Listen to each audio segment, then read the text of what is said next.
Hi, welcome to the next episode of our podcast. And I'm talking to Brendan Pettigrew again, because you may have seen in the last episode that he has earned over £100,000 in 1 month, which is phenomenal. It's definitely a record in our business. And today he's going to share with us exactly how he has done that. So I hope you enjoy this episode. Welcome, Brendan. Thank you for having me. So we've had a chat earlier about some of the outstanding results you've achieved since setting up and running your own business. And I'm going to mention it again for those that haven't seen the other video, that this month you're going to be banking £140,000 worth of fees, with 144. Yeah. You get 70% of that, so you're going to be taking home 105, was it? Yeah. £105,000. Phenomenal results. Yeah. What everyone wants to know is, how do you do it? So I'd like to sort of dig a bit deeper on that. And I mean, if you want to make a start, I mean, do you want to start with maybe talking about where you get your market appraisals from?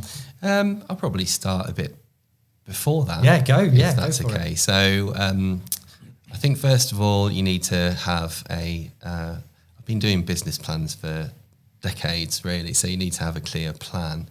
Yeah. You also need to choose your ideal client. And everybody asks me when I do the training, who would be my ideal client? And basically my advice to them would be, who you most get on best with. That's your ideal client. So whether you're a pillar of the community and you want to, polarize an area, then that's your ideal client. If you're, a governor at the local school, and you'd be an agent in that catchment, wouldn't you? Or if if you suit the types of people at certain prices of houses in general, then that would be your ideal client. So maybe if you're younger, you could perhaps deal with first-time buyers and people who are first-time sellers. Yeah, exactly. Maybe if you are older, a lot older than obviously you and me, but you could specialise in maybe bungalows in retirement homes, or elderly. Exactly. Because if I was 65, I'd want to deal with someone who'd got similar interests, similar age, similar viewpoints. And I guess we've all got to see, who do we want to get on well with, or who do we want to deal with? And it's a great point. Who is your audience? Who is your target market? Who do you want to deal with? Who wants to deal with you? I think the mistake that the mistake I didn't want to make was trying to be everything to everybody, because unless you're Google or Facebook, I wanted my marketing all to marry into the types of properties that I wanted to attract. Right. And say if I'm going for farms, if I then listed, static caravans, for instance, the farms they'd probably look what I'm about, see what I do, and they'd say, well, that he doesn't suit what type of property I have, so I won't bother having him out. So that's just an example. So I needed to have an ideal client and then center all of my marketing around it, so those properties and those clients came, and there was a bit of uniform to the business. Right. And so who is your ideal client?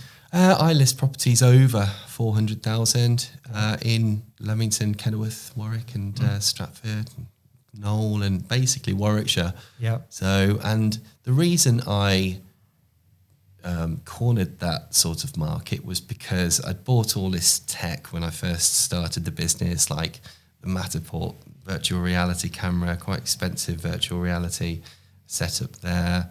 I fly drones, and I thought, well, okay, what types of properties would most suit that sort of marketing? So, it would be difficult to do a drone video at say a 1-bedroom apartment in the town centre, because I wouldn't be able to get the drone off the floor because it's against the law. So it would I'd be running my business with a hand behind my back. So I thought, well, this is the marketing I can offer. What sort of places or types of properties would suit me most? And I ran the business, obviously, at Newman's. So I thought, well, I get on pretty well with, say, self-employed or people who run businesses. So that also matched up to, birds of a feather flock together. So, I naturally get on well with those type of people. Yeah, it's a great. And when you've got a listing in that price bracket, people tend to think when they're selling their house, they want to use an agent that's selling houses like theirs. So they probably see what you've got available and think that person specializes in the sort of house that we're selling. And I guess that attracts more business. That was the thought behind that rule that I set myself. Yeah. So just target a certain market, even if it means that I had to, and I do frequently, have to turn stuff away and pass the leads on to sort of guys at the Leamington Newman branch, for instance. Yeah. That's basically how it has to be. So you're strict on your criteria of clients that you will deal with. Yeah. And correct me if I'm wrong, but you also limit the number of clients you deal with? Yeah. I only ever have a maximum of 9 for sale homes before everyone else goes on a waiting list. I haven't actually hit the 9 yet because there's always been a turnover of, say, if I've got 8 on the market, I'll probably sell 4 at the weekend. So then I'll be down to 4, then I can take 5 on. So I've just restricted it to 9 because if I end up having 15 luxury properties on the market, for instance, how can I call them every day and just say hi and this has happened, I've just had this chat with this person, or I did the viewing last night and I've had an hour-long conversation with your buyer trying to, get them to make a bid, and this is how the conversation went. I wouldn't be able to fit that into my day. And then if I start to let those standards slip and just keep throwing houses on the market, might I add, like normal estate agents, they target the listing numbers, just keep living, and a certain percentage of them will sell if you take this many on. I just try and keep it small, but keep it of a high quality. Brilliant. And you tell your potential sellers or clients that I'll only deal with 9 as a maximum. So it's almost a bit of exclusivity. They know they're not going to get lost in a whole load of others. And if I was number 10 and I rang you and said, right, I want to put my house on the market, and you'd already got 9, what would you say to me? Soon. Yeah. Soon. And then I'd probably let you know which were the next properties that I'm likely to sell and when, and then I'd obviously book you in, probably pencil you in for Thursday But it's never, I've never quite reached the 9, so it's worked quite well. Yeah, and it's a good number. And, it's almost like, because it's like there's a limit, I want to list with you because you... I can't remember the term, but it's... it's... You're oversubscribed or... Yeah, it's an unintended consequence. That's why. The unintended consequence is that when I tell people that I deal with a maximum of 9, suddenly they want to be part of that 9. It's ended up being like a weird, unique selling point of my business, which is just mental, really. But, I just say it and people like it. So. Yeah, it sounds great. And then, tell me more about what else you do, and share some of these things that perhaps you're doing that other estate agents aren't, that get these sort of results. So if you're dealing with more expensive homes, that's one way of having a higher fee. Obviously, a percentage-wise, what you charge, what sort of fees do you charge? So fees aside, then I needed to try and work with clients who were A, motivated, B, prepared to, pay more if they got more. To help them move and reach their moving goal.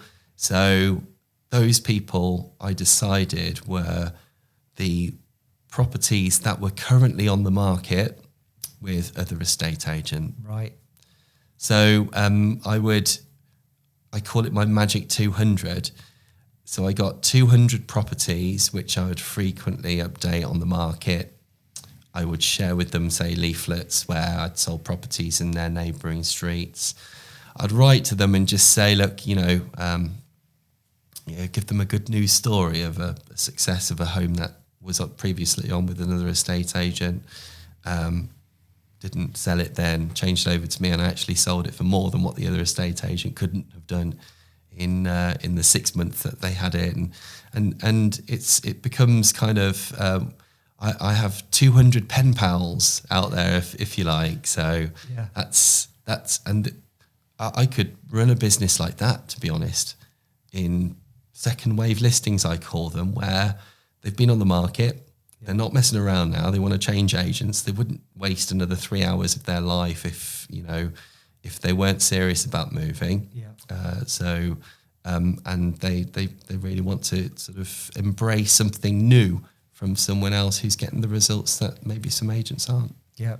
So they've tried maybe a cheaper agent or an average agent, that's, and let's face it, the standards of a estate agency are pretty low. Most estate agents just stick it on Rightmove and hope it sells. And some of them, it does work. I mean, probably not necessarily giving great service, probably not necessarily getting the best price for that owner.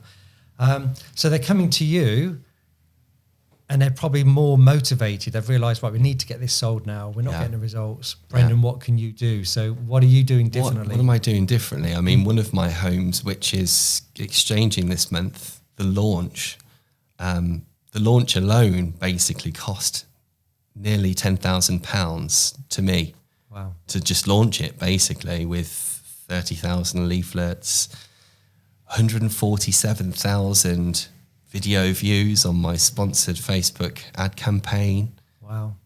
Drawn around a radius of where I think the affluent buyers would come from. Is that a Facebook targeted advert, is it? Yeah. I pay for that. I've obviously shared it in the community groups, like Equestrian groups, and, just being quite thoughtful of where the buyers will come from. I contacted, 4 Midlands football clubs just to see if their players wanted it. There's 10 other things that I did to, try and find buyers, which was all at my expense. But, that is what the owner, even if he was paying me more on the fee, that's what he wanted. He wanted to move at the end of the day. Yep. Fees just get factored into the price the agent gets for you. Yep. So I'm a great believer in the cheapest agent is the one who gets you out with the most money, whatever they charge. Yeah. And that's what I believe I can do. Yeah. And so you mentioned video. You do, obviously, you said drone videos. Yeah. Matterport videos. Yeah. How is that what people want these days? Yeah. I mean, it's been so great for buyers. So whenever anyone books in a viewing, so the videos are always available and the VR is always available on Rightmove or, some of the other portals that we use. But when someone books in a viewing, the videos that I shoot, they show a different dimension of the home, just a picture of the front won't show the lake at the back. And that's the sort of thing that I want my kids growing up around. The kids, the picture of the front won't show the way that I fly, 4 or 5 doors away, then you've got a park, or it won't shoot at the canal boat, coming down the canal, yards away from your house. So if a picture tells, picture tells 1,000 words, then a video will tell 1,000 pictures. So this is why video is so important now. So my videos really capture lifestyle. I try and talk about why people love living around here, why the owner bought it, the 3 best things they love about living in the home. Obviously, give a nice walkthrough, make sure it's a high quality, editing, production. Yeah. So then I send that to viewers when they book in to view a property with me. So I try and create a lifestyle so they think, wow, I could live there. Yeah. Then I send through the link to the Matterport VR. Yeah. So they can even measure to see if their sofa can go in the living room. There's a ruler tool on it. So by the time they pass over the doorstep of the property on the viewing, they know what it's like to live there. They know their sofa fits and they know the layout of the property. It's a second viewing. Yeah. So you've actually got qualified buyers viewing, so it's less time wasters, saving you time, saving the vendor time. But great marketing. I don't know the exact figures, but I'm sure video gets something like 32% more engagement. People spend more time looking at videos than they would photos. And it is quite surprising that more estate agents aren't doing videos. So we were talking earlier about the standard, if estate agents do videos, some of the corporates, I mean, you were explaining there were what, just photos? No, basically, I feel worse after I've watched them than before I've watched them. That shouldn't be the point of it, should it? So what's funny is their photos zoom in and out and a voiceover Literally. that is saying what, Literally the same thing. Yeah. It's very close to, amenities. What does very close to amenities mean anymore? Yeah. Bright and airy living rooms. Basically, every house that's had a video has got a bright and airy living room, narrated over. Yeah. They're just, they're called picturettes, videoettes, where they just scan around a photo. You could do the same by just moving your phone around your face and save yourself from the drivel. Yeah. Turn some music on in the background. But yeah, it's just a little bit of a, there's a standard issue there, I think. But it's great to see your videos. They are like a production film, and a lot of time and energy goes in that. But clearly, that's what your sellers want. And do some of them come to you because of the videos? Have they watched your videos? The videos aren't always used to sell the house. So the videos then get advertised, and I can choose demographics on, say, Facebook of people between 35 and 65 in a certain area. So when they see this video come up on their phone, whether they're following me or not on Facebook, selling a home like theirs in their area, followed up by a sold video a couple of weeks later, once I've sold it with a record price, they're obviously going to be calling me out when the time comes for them to move. Yeah. So it's an asset. I call them video assets. They're not, to be honest, do I do the video to sell the home, or do I do the video to promote the business? There's probably an argument for both. Yes. Yeah. I mean, and those videos, the house may sell this week and it might complete in a month or two's time, but that video is there forever. So sometimes I send my prospects just my YouTube page. Yeah. And then I went to a valuation where they listed with me, but the lady said, "Oh, I really loved that one where you had the horses. So you had a face off with a horse." That video was probably 100 down on my produced videos. Wow. So she's gone that far back on the videos, which thank you, but unnecessary. But this is what people do. She's stalking you now. And it's almost like that's your CV. Like, you can go to the house and present and tell them why you're the best, but, they can just go back and look, and they can see your LinkedIn, your Facebook, your Instagram, and see what you've done, the houses you've listed, the houses you've sold, the results you've achieved. So it is a great way of promoting yourself as a business and gaining followers, because they're constantly seeing those, and I guess there's going to be people that are going to call you in 12 months' time that you don't even know they exist at the moment, but they've just been following you. And when the time's right, they've just decided we're going to use Brendan to sell our house because we've been following him for 12 months or whatever. When you build up so much content, then obviously over time, I wouldn't shoot a video today and expect a listing next week. It doesn't work like that. Yeah. But as you build content and people get to see you frequently, quite often when I go to a house that I've never met before, I've never met that person, but they're very comfortable because they've probably spent half an hour looking at my videos, or even viewers when they show up to houses and like, saw you on the video, it feels like I know you. And it just makes, I'm naturally a friendly person anyway, humble, unassuming, and treat everybody the same respect. But it's sometimes daunting for people to meet someone who's probably got what they want, and but hopefully it works to break down barriers. Definitely. And I tell you, I also believe, I was showing someone around a house recently and I said, "Have you seen the video?" And they said, "Oh yeah, we've seen the video." And I thought, great, that's going to save me pointing out all of these things because they've already know that, what it's got, the cooker. Yeah. So yeah, it's a great thing to have. Anyway, let's move on from videos because we want to talk about the things that you're doing. So the magic 200. So the houses, the 200 houses that I'm pen pals with. So in the areas that I want, or the price range that I want. So I make a promise to send them frequently sold in your area leaflets or new to the market leaflets, because if they're on the market and they're getting my new to the market leaflets, they're probably picking up and saying, "Well, I want someone to do that. I wonder if my agent's doing it." Anyway, so something happened about 5 months ago, which won't upset any other estate agent with what I do anymore in targeting their homes. But the magic 200 is now mainly made up of withdrawn properties. Right. Properties which have come off the market who still get my letters. And it's built up and built up over time. I just stopped getting rid of them out of my 200. So I've only got a magic live 100. The rest are withdrawn properties.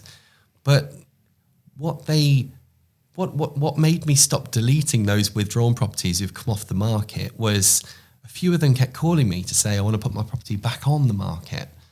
They wanted to move once. They're likely to want to move again sometime once they've had a bit of a chill out about it. So most of my market appraisals now are from the withdrawn properties which have come off the market with the other estate agents but don't want to make the same mistake again when they choose to move with choosing their next estate agent. So this is the secret, basically, that won't upset anybody. You know, one of the estate agents saying, stop writing to my vendors. I'm not writing to anyone's vendors anymore. These are people who are going to move in the next few months, probably, or next year, or I don't mind having them on my Magic 200, but that's where I'm getting most of my market appraisals now. And this has taken a bit of time, like 2 or 3 months it would take for you to get, say, 50 properties that are withdrawn. But I'm building that up now. There might be 400 withdrawn properties. I might just live off withdrawn properties in future. And it's worth pointing out, lots of estate agents send out letters. I go around houses and there's like 10 letters from various estate agents, but they're just generic letters saying the same old thing. We can sell your house. We're cheaper. We've been open. I've seen your letters. My letters are 5 pages. Your letters are personalised, they're interesting, they're value, they're providing you. Tell me about the letters then and why they get the result. I came to a conclusion, and whether this is right or wrong, but the longer the letter, the more likely they were to read it. Even if they just flick through, they're like, this guy's just written 5 pages to me.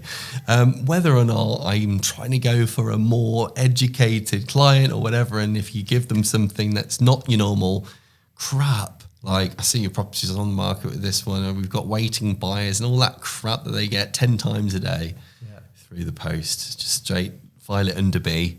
It's something slightly different. I sent my Magic 200 packets of sunflower seeds in the last lockdown just to say, look, by the time the seeds have grown, hopefully I'd have moved you, which so many people took me up on it. Because obviously everyone was home and everyone was buying stuff for their gardens and stuff. So just be thoughtful and creative. Brilliant idea. So let's say you've got the market appraisals and you've got the house. Why are people using you to sell their house as opposed to another estate agent? What are you doing differently? And I know you've already sort of discussed some of that already, but your fees probably double or more than other estate agents. How do you justify that, and why are they happy to pay it? I think anyone will buy anything if it represents value for money, Sean. That's why you have different cars out there. So it's just what they relate to, this is value for money and that's value for money. So because I'm able to give them 10 fresh ideas that their current agent isn't doing or hasn't got the ability to invest that sort of, capital in their marketing plan. My ethos is that if you expose the home to a bigger audience better and you get more interest, then inevitably you'll get a higher price, and then that's where my argument comes in, that the cheapest agent's the agent who gets them the most money. Yeah, brilliant. It's an easy argument to have, because if I don't get them the most money, or the figure that, with my fees factored in and doesn't make sense to them, just keep saying no. I'll work until you say yes. Yeah. And what is your fee, just so... My fees are 2%. I'm going to get rid of the percentage. My average fee is £8,000. Last month, my average fee was £25,000 on sales, but they were just particularly bigger properties. But pound notes is £8,000. And I would say that you might think, wow, how can he get away? The launch and what I do to market the homes takes up quite a lot of that fee. Yeah. So I definitely have skin in the game, and I definitely put my money where my mouth is, and I'm not doing it to waste my own money and time when I'm telling the owners that I'm literally going to do all of this to get them a buyer and the best price.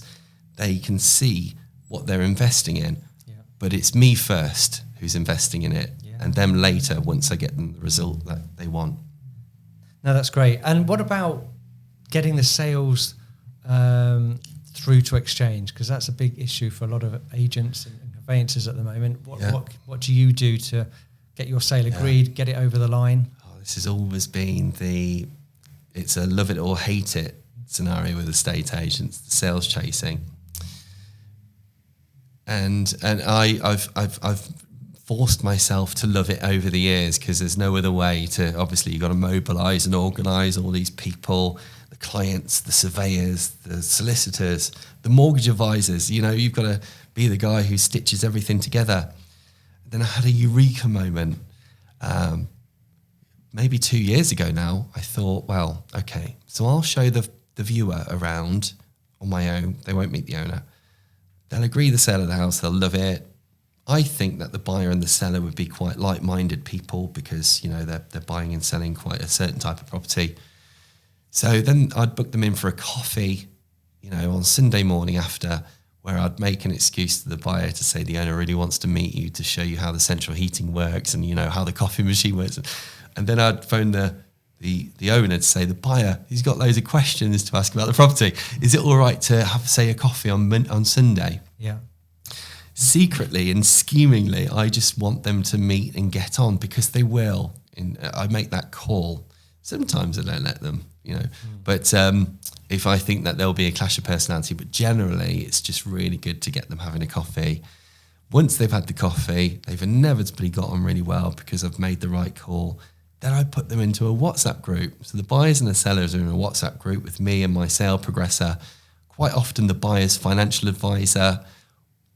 Sometimes the solicitors, who are a bit of silent parties in the WhatsApp groups because they can't really say anything or else they get involved in the other party. But there's an element of camaraderie between everybody for the common cause of moving. So the buyer will be saying, well, today I've applied for my mortgage. And the seller would be like, oh, that's brilliant. Well, today I've filled in my property information questionnaire. I'll just chase the solicitor. I'll just make sure that the solicitor has sent it over to your solicitor to send out the draft contracts. Then the other solicitor, the solicitor would put, don't bother, because he's read it. He's like, so he sent it over, but he can't really say much. The financial advisor would then come in and say, well, yeah, the survey, I'll expedite the survey and make sure it's done sooner rather than, and then everybody is doing the sales chasing and I'm on my phone, of course, helping with any issues or anything that comes up, but that there's working harder or there's working smarter, and this is the working smarter bit. Everyone pulling together for the common cause. This is the way to do it. Brilliant. That's a great bit of advice, and and it works clearly, and I've seen it work in action. So, are there anything else you can share about your business model and how it works and how you get these great results? I know we could be here all day. Open houses, very important. So if I target second wave properties, they need to look different. They need to probably be a little bit of different pitch. Yeah. I'm not going to say price. Yeah. It needs to be a different pitch. I separate price from pitch. Yeah. Marketing pitch is geared to get people through the door, and then, the price you want. The marketing price is where you book a viewing on, say, Thursday, then one on Wednesday at 5. Then you're cooking your dinner and you get a phone call from the estate agent at 6 o'clock and the kids are screaming, the beds are everywhere. And, I try and emphasize the open house where we change the photos, do the drone video, do a really swanky marketing on this property that I tried with another agent for an asking price and failed. Yeah. So we've lowered the pitch to a starting bid. Say if it was on the market for, say, 800 100,000, then we'd change the marketing pitch to starting bid, say, I know, 750. Right. I'm just using an example of what we did on an old train station in Burningbury. So she was on the market with an agent for 800. We did a marketing pitch of 750. I did all my thing on the marketing, and then we held 8 viewers on the same day, so it's convenient for the owner as well. Yeah, they could just be out for the day. I did half an hour increment viewings. If they took longer, then they'd be out in the grounds, so they could spend as much time outside as they wanted to, really. Yeah. Did the 8 viewings and ended up selling it for £23,000 more than they couldn't sell it for with the other agents, because we got into a bit of a bidding war. So 823. Yeah. That's phenomenal. Then I asked who the cheapest agent was. So whatever she pays me, she was about £20,000 better off. Wow. Well, no, not £20,000 better off, probably more, because they couldn't sell it for 800. So they might have ended up selling it to someone who'd offered 750 or, you know. So, fantastic. And once you've got that and you're able to demonstrate that, it's easy to win the next listing and justify your higher fee. My next listing pitch will be my previous sale story. Yeah. That has just made it so simple now. So, and my next letter will be my previous sales story. So the next person who'll call me out will know the scenario of what happened there. Yeah. And basically I'll just run through it again. It's made I wouldn't even say I go to present anymore. I just tell them about the story. And it's having worked dozens of times before then, so it's a proven strategy. Yeah. Are you happy with what you've read? Because that's what I'll do for you. Yeah. And where does your business come from now? If you sort of, is it various places, I guess? But you know, is there any examples of where it Magic does come 200, from? Word of mouth, social media now that I've picked up quite a following. Recommendations, I guess. Yeah, friends, people who have sold close by. To the homes I've sold. So there's no silver bullet. Yeah. I was going to say, even people that are not selling, they've seen your videos, your marketing, your results, and a friend at work says, I'm thinking of selling. Yeah. You want to use this guy, Brendan. Yeah. He's selling lots. So that's it. There's no silver bullet. This is like it's married into a bunch of, you know, if I took one thing that I did out, of my business plan, then I would. They all have to be in. It's like 10 different things, actions that you do in your business. I guess they all work in conjunction with each other, not one on its own. It's a multitude. That's brilliant, Brendan. This has been fascinating, and I'm sure there'll be lots of agents looking at this, going, "Wow." It'll be raising the game, raising the standards, and that's exactly what you and I want to do. We want to raise the standards of estate agency in the UK. It's a profession. We need to offer better marketing for our clients and work differently, not just stick it on Rightmove and it sells, which is unfortunately what some of them do. And understandably, if you're an employee working 9 to 5 and you've got a job to do and KPIs to hit and you've been just told get listings, but you've just shown another side to the industry, a far better side for the client, most importantly, certainly better for the agent and ultimately getting better results. So it's been really, really enjoyable. Thank you very much, and really appreciate your time. Thank you. Thank you. So I hope you enjoyed today's episode. If you'd like more information about becoming a self-employed estate agent, I will add a link in the description. I look forward to seeing you in the next episode.